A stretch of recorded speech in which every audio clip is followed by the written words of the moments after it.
Should we have a little talk? There is a phase of life that does not feel like loss, does not feel like growth, and does not feel like waiting.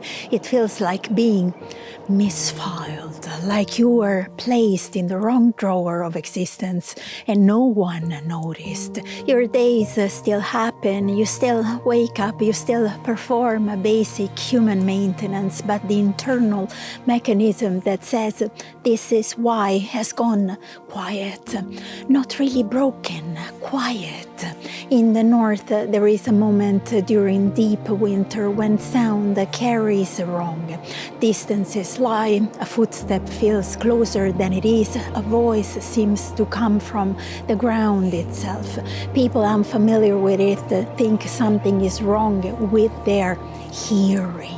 People who know the land know better. The world has not gone silent. It has changed how it communicates.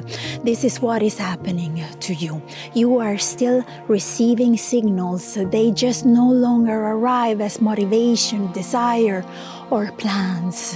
They arrive as resistance. You can no longer pretend interest. You cannot force enthusiasm. Your body will not cooperate with futures that used to make sense.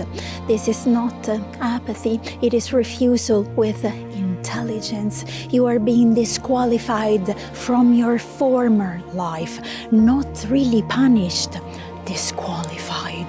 Old roles are timing out, old ambitions are losing authorization. Your nervous system is declining contracts you no longer consciously remember signing.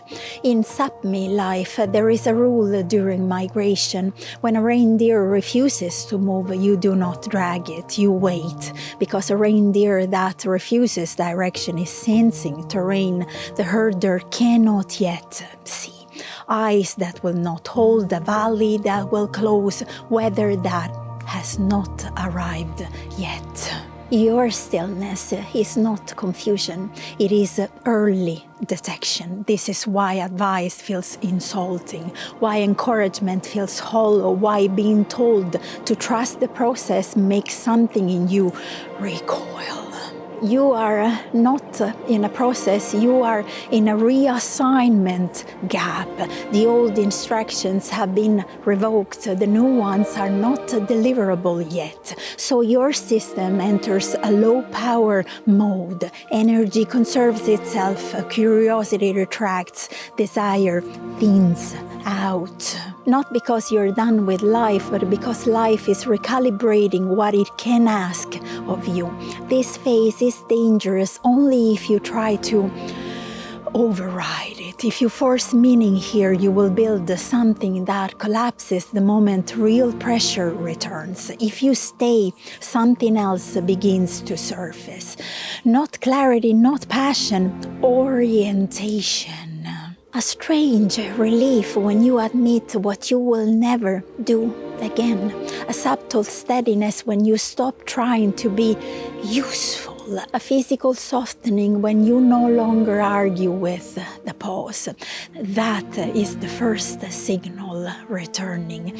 In the north, people say the land speaks last. First it removes certainty, then it removes noise. Only then does direction reappear as something you recognize, not something you chose.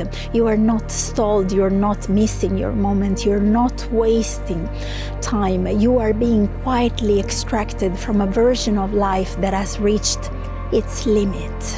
This phase does not end when you figure it out.